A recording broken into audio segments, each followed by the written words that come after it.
This is Generation Stadia, giving you that daily dose of everything and anything gaming related, and today we're going to be doing something a little different. 2020 has just started and I can't help but feel that this may very well be the best year in gaming that we've had in a long time. There's just so much to look forward to no matter what or where you game on. For example, Sony and Microsoft getting ready to launch their next-gen systems, as well as Nintendo's Switch Pro that's heavily rumored to come out this year. And then there's virtual reality that seems to be taking off in a big way with some major exclusives behind it. Let's also not forget that this will be a really important year for Stadia if they want to be taken seriously in the gaming landscape, especially with all those competitors gearing up and getting ready to go. And all of this comes before even beginning to talk about the insane amount of quality titles that are going to be dropping this year.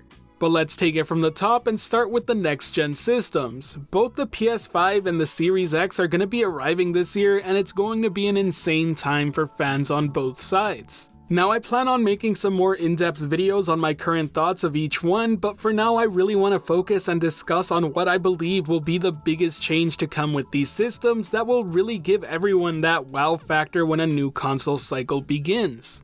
First, let's take a quick look back. For the longest time now, generations have been more so leaps in visual fidelity, and while I don't expect it to be any different this year, I don't believe it will be the biggest advancement for these systems.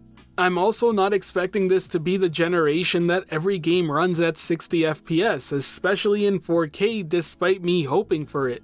Now, the real game changer this cycle will be the inclusion of the SSD on both systems. And before you go off thinking I'm crazy, let me explain. Yes, I know SSDs have existed for quite some time now, and heck, I know some users even installed them on their current consoles. So what's the big deal this time? Well, it's the first time that the solid-state drive will be standard on every single piece of hardware. This has never been the case. Even on PC, many users to this day are still gaming on standard hard drives, but now that everyone has access to the SSD, games can now start being developed with it in mind. It really wouldn't be too surprising to start seeing some games require them on PC. In fact, Star Citizen comes to mind as a game that already has the SSD listed as recommended under minimum requirements. Trying to play that game on a standard hard drive can really be a stuttery mess. What the SSD will allow is not just more detailed worlds and environments, but it should also lead to more expansive and larger ones too.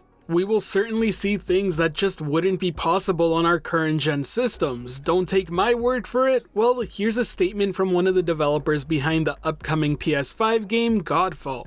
The exceptionally powerful SSD on the PlayStation 5 offers a new level of detail for each individual object as well as seamless loading of our expansiveness world. Sony in particular seems to be really fond of their SSD technology, as do Godfall's developers, but hey, they're developing the game so there might be some bias, right? Well, similar statements have also come from the likes of Crytek and Microsoft. Now mix that SSD with a new CPU and GPU capable of ray tracing and we have quite a bit to look forward to. I cannot wait to see what games look like 3 or 4 years into these consoles' life cycles. Next, let's discuss Nintendo. Now, if I'm being honest, I'm really curious to see what this Switch Pro looks like and more importantly, what it will cost. Nintendo's Switch Pro should be releasing this year, and if I had to put some money down on it, I would probably assume it would be around summer before the PS5 and Series X release. There's very little known about the Switch Pro, but there are plenty of rumors, so I'm going to say what I'm expecting real quick. I'd love to see a brand new 1080p display with an upgraded Tegra chip to power it. I'm hoping they will also find a way to improve the system's battery life, and personally would actually enjoy a bigger screen too. I'm expecting the price to remain around $300 to $350 for the new Switch Pro. This should put it safely behind next-gen consoles in terms of pricing, while also being not too much more expensive than the current Switch, which I'm expecting this to replace as the new standard option. Sort of like what Nintendo did with the poorly named new Nintendo 3DS, and I'm expecting it not to be called the Switch Pro. Not sure exactly what they would call it, but I'm a pretty big fan of the name Super Switch. Either way, that sums up my predictions, but let me know yours in the comments section below. Now I think it's about time that we start discussing virtual reality. So in case you don't know, VR is a medium I really love, so much so that I was one of the proud owners of the Oculus Dev Kit 1.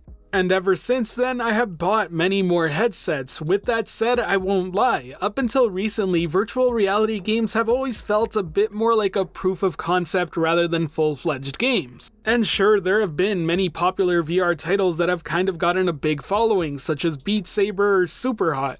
And I'm not trying to downplay those games, by the way, they're absolutely fantastic, but ultimately they kind of feel like an arcade game if you get what I mean. But 2020 seems like the year that starts to change in a big way. Last year we saw glimpses of what's to come with titles like Asgard's Wrath and Stormlands from Oculus Studios. We get to look forward to games like Lone Echo 2, Medal of Honor Above and Beyond, The Walking Dead Saints and Sinners, but most importantly, we get to look forward to what might be the most anticipated game of 2020, Half-Life Alyx. Fans of Half-Life have been waiting for a new entry to the series for a decade and then some, but the last thing they ever expected was for it to be built for virtual reality exclusively. Whether you're happy or not about that choice, I can tell you that as a VR enthusiast, I couldn't think of a better developer or game to take this tech on in a big way. Half-Life has been a series that's always pushed boundaries and made the first-person shooter genre feel immersive. So what better way to keep pushing that innovation than by developing the next entry with the most immersive way to play right now? I have really high expectations for this game, and I'm fairly confident Valve will deliver in a big way. There's a ton riding on this game, and it's honestly crazy to see how much influence this title has alone on the market. In case you don't know, the Valve Index, Valve's own VR device, has been sold out across the 31 supported countries. Facebook's Oculus Quest, which can now be used to play PC VR games, is also on backorder. And all of this happened right after Half-Life Alyx was announced and has continued to keep pushing sales up until now. Let's also not forget that the full setup for the Valve Index is over $1,000. Either way, this year is definitely going to be an exciting one for anyone who's picked up a VR headset. Now the last thing I want to focus on here is Google Stadia and game streaming in general. 2020 in my eyes will be a very, and I mean very important year for Stadia. There's a lot that Google needs to work on if they want Stadia to be a competitor in the gaming landscape. Right now it has its fair share of problems. Things like poor communication with its users, lack of games, be it multi-platform or exclusives, and it's missing basic features such as messaging. With that said, the tech behind it works amazingly well. I still think it's the best streaming service from a playability standpoint out there and by a good margin. But that won't always be the case. Microsoft is investing more and more into xCloud, and Sony is more than likely going to do the same with PlayStation Now. Google really needs to find its position before those services catch up on the one advantage it currently has. I have seen plenty of people mark the death of Stadia already, but I don't believe that's the case, at least not yet.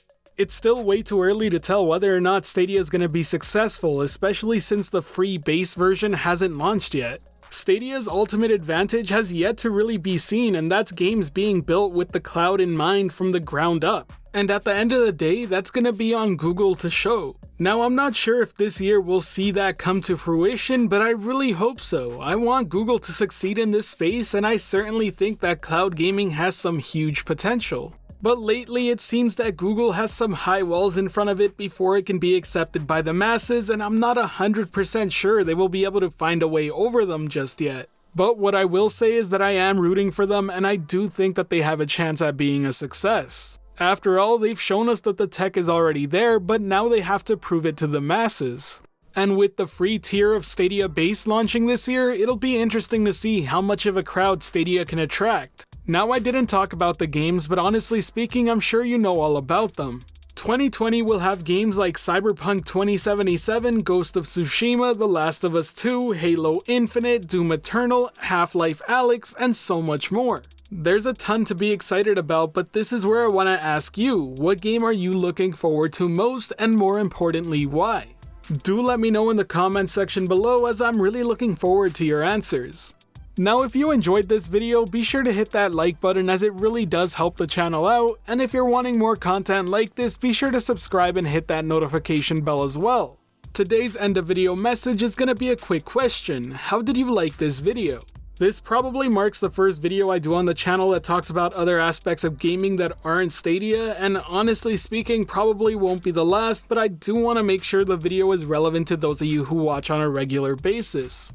If you have any feedback or thoughts, please do let me know, as I really do care about your opinions here. As always, thank you for watching. This has been Generation Stadia, giving you that daily dose of everything and anything gaming related. The Gen S community is over 3,200 strong and growing by the day, and until next time, I'll catch you in the clouds.